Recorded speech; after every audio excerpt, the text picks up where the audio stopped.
November 29th, 2011. And this is Rice, Minnesota, Little Rock Lake. We have the equipment that's set up in the house over here. And part of it's running off down along here and down to the bus that has a large interferometer on it.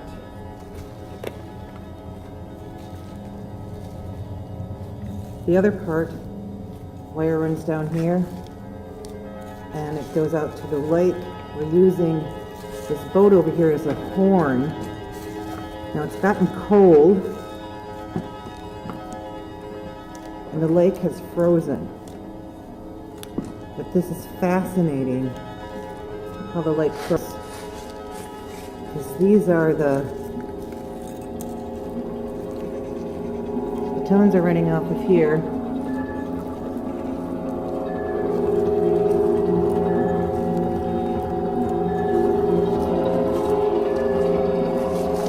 Let's take a look, see at the lake here, and look at the patterns that are out here that have frozen.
Really quite amazing. Let's take a look on this side too. So we've been projecting across. I can almost see the line over here of where the line up here. It's all frozen.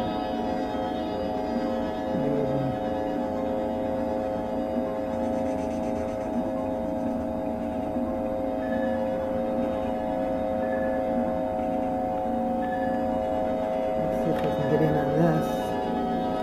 Yeah. Okay.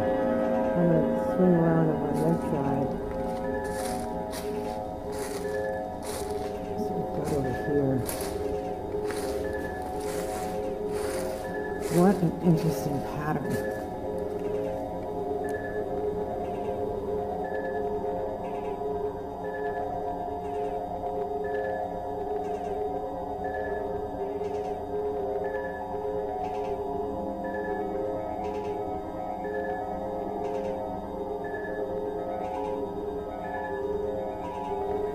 Really, really cool.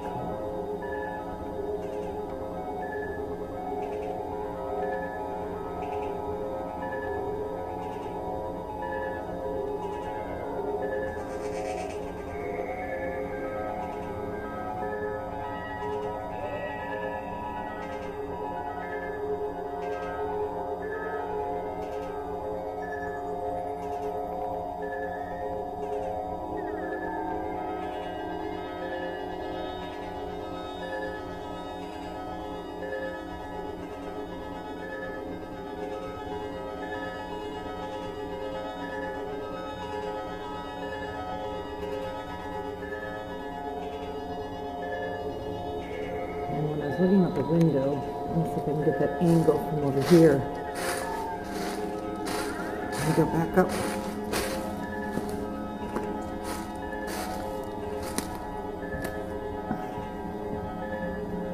So I was looking out the window Oh yeah, here we are. Touch that. Oh, patterns across the lake, rippling.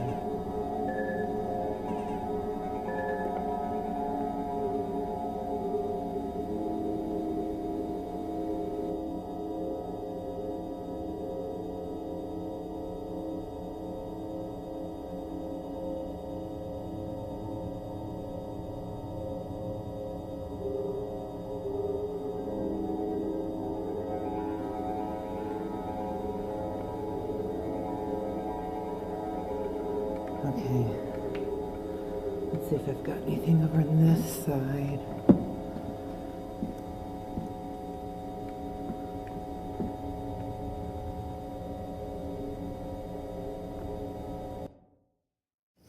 Okay, explain what we got here and what we're going to do today. We have about 6,000 pounds of equipment here from Hutchison's lab in New Westminster, which is right outside of Vancouver. And he sold the anti-gravity portion of his lab, but the backup lab is right what's here. So this is actually the equipment that he used for doing anti-gravity work. And this is a large interferometer which modulates and mixes the radio frequencies. And this is part of what we do. We're doing audio and radio, and in projecting the audio across, what we're hoping to do is what we did in Perdido, which was bounce the wave back and forth across the water. When we tested in Perdido, we had an oscilloscope stuck on the dock about 300 yards out, and the oscilloscope was flatlined. We were getting no reading off the water.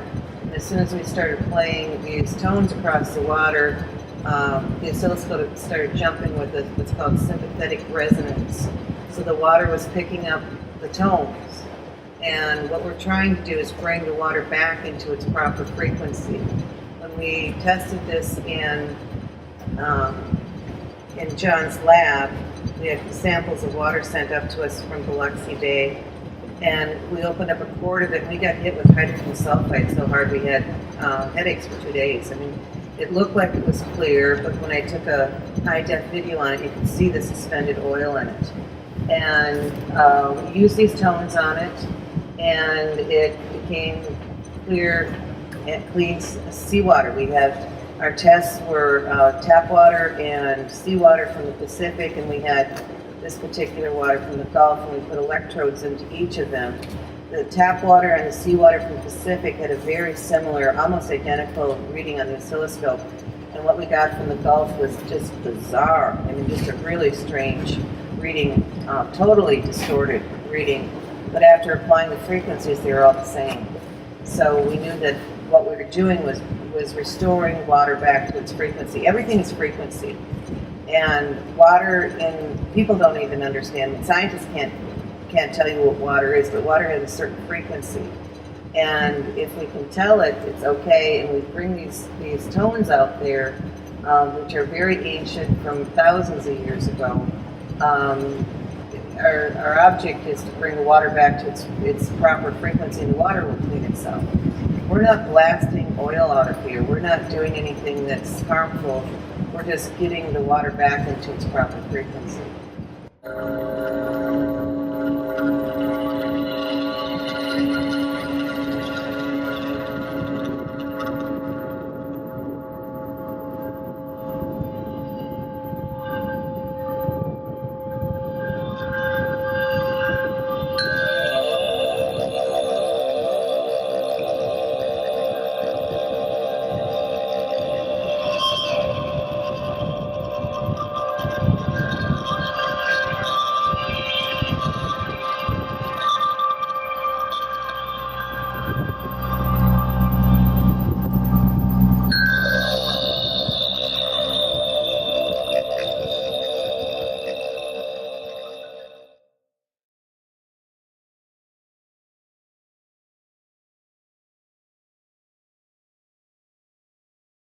Minnesota, in Rice, Minnesota. It's approximately 8 p.m.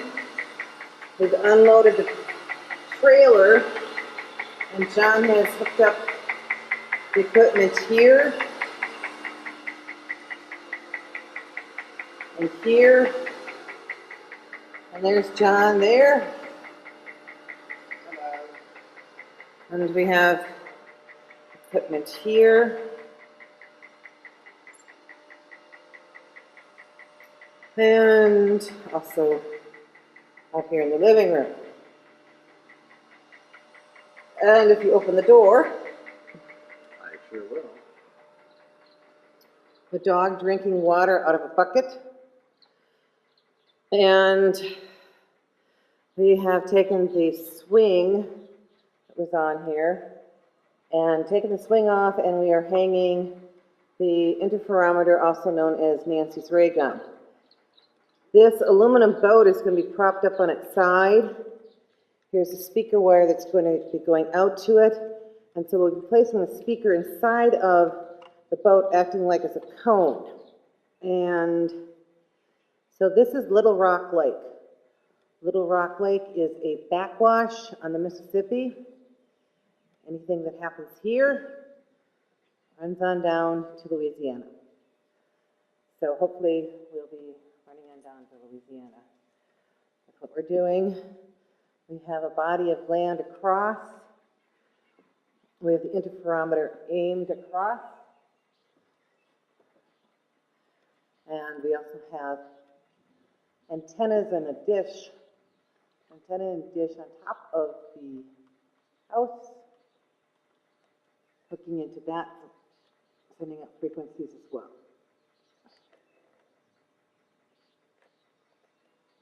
It's about 9:45. Hi, John. Hello. And it's May 10th. Equipment's been running, but we have it turned off right now. We're going to do a Geiger counter check. And I'm going to put this as close as possible to the Geiger counter so that we can pick it up and hopefully use the audio wave as our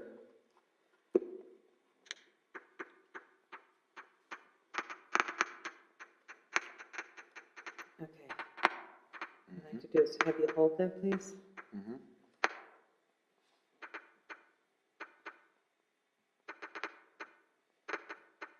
It already sounds like it's slower than what it was before. Yes, of course. Yes, of course. It should be.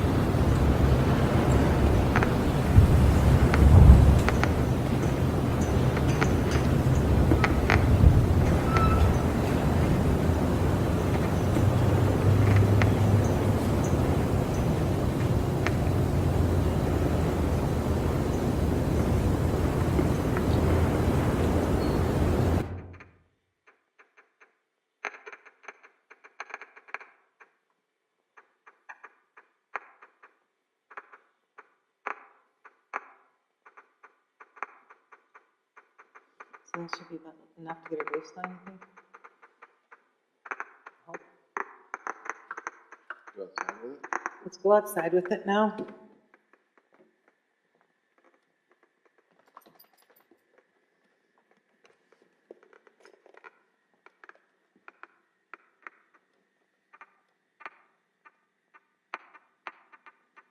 can put this up. I'll stand here for like a minute, be quiet, and just let it go.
approximately 2:30 p.m. on May 22nd. There's Little Rock, and there's the infamous wheelchair. We were videotaping with the rain last night. We've had some really strange weather coming in. And interferometer is here. So going out in this direction. From the wheelchair across the top of the boat that has our speakers in them. Hopefully the speakers are still okay. Here we go.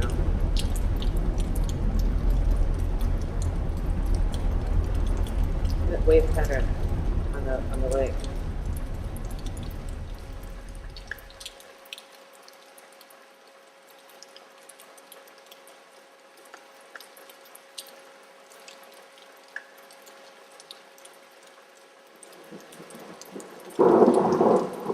So we've got the Geiger counter speaker. Whoa, John just picked up the tube and at that. Putting it outside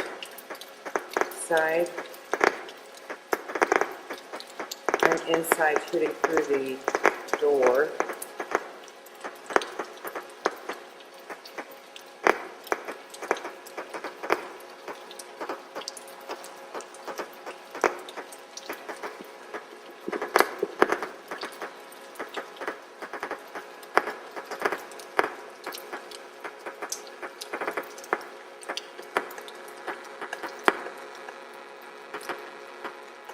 Pretty quiet, isn't it?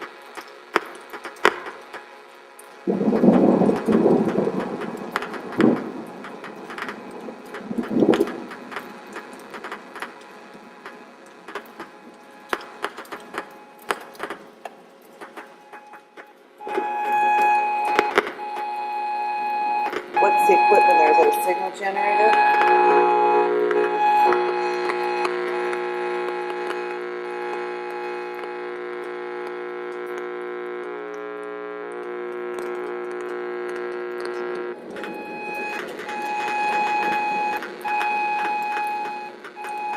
That's a phase shifter and an interferometer there.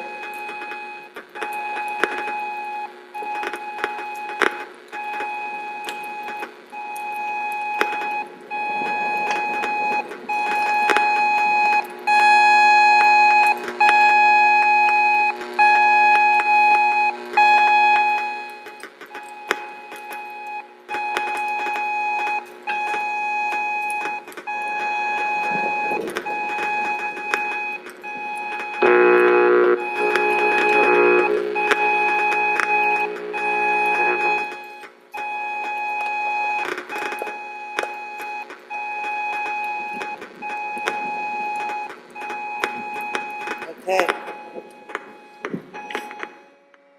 Okay, now it's approximately 3:30, May 22nd, 3:30 p.m. Interferometer, the famous interferometer. Can I get the speaker for that so I can put that up to the... Okay. I'll put the speaker for the Geiger counter up to the camera's microphone.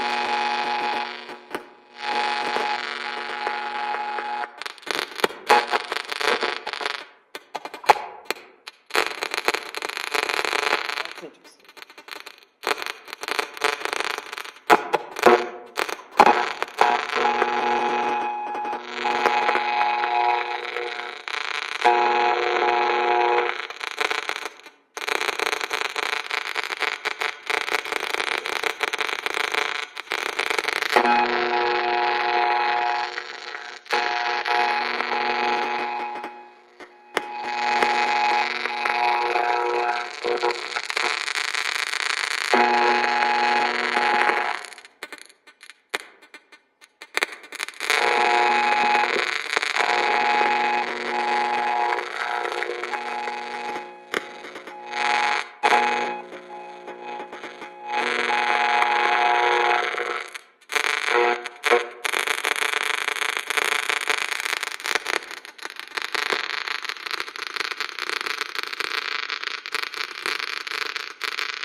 It's a lot quieter than it's been. I think so. It's got a fish jump out in the water.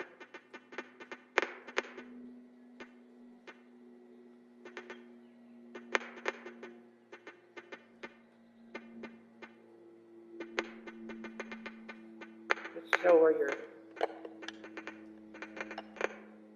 you're gonna have to step way back, John.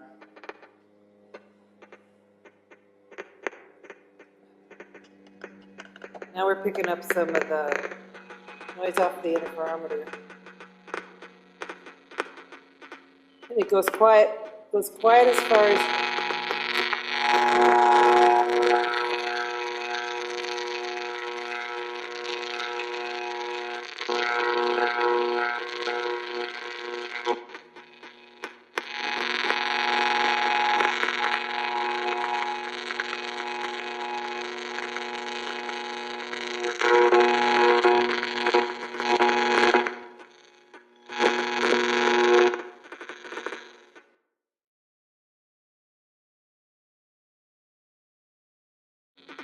and it goes quiet as far as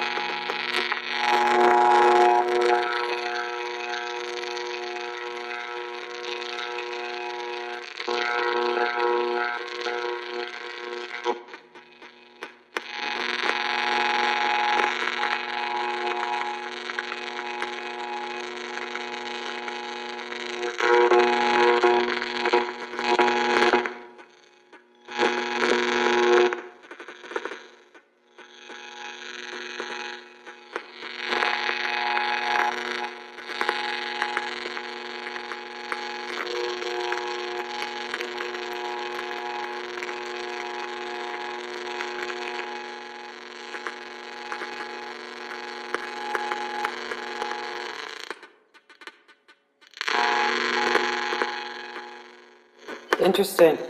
Very.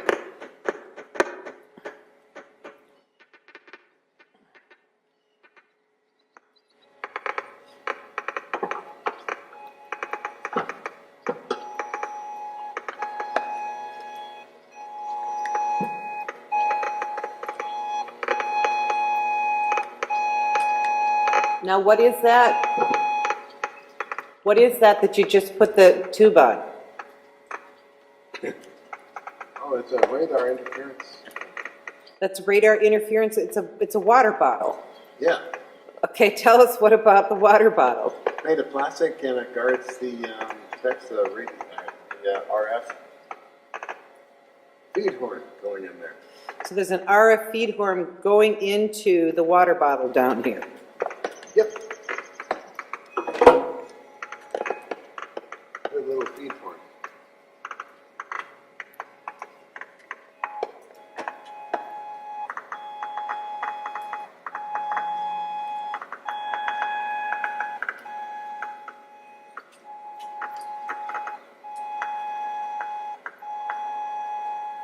Okay.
All right.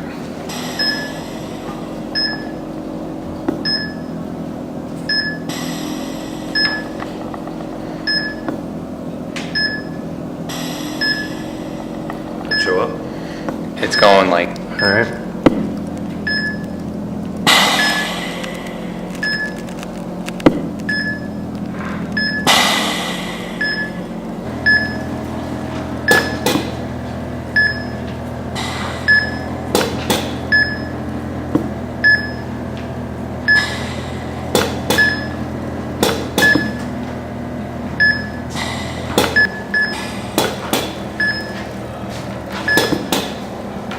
Something we need to work on.